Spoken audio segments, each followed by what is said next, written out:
आज 17 तारिक विश्वकर्मा पूजा विश्वले मानेको अन्त पूजा गरेको हामीले।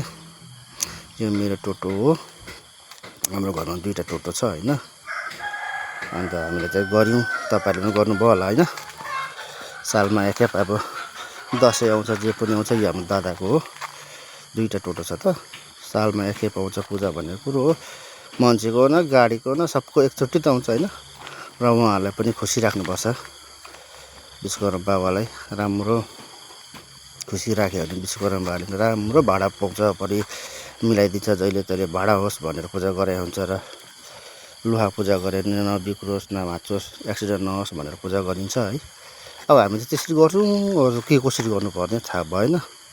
जान्दा छ भने कति कुराहरू यो साल नै भने अर्को साल गर्नेछु र सिकाउनुहोस् है। कसले जान्दैछ र सिकाउनुहुन्छ भने चाहिँ हामी पनि अर्कोपल्ट मजाले त्यसरी गर्छौँ तपाईहरुले जस्तै भन्दै बिस्तारै आज 17 तारिक विश्वकर्मा पूजालाई इन गरेर राखेको।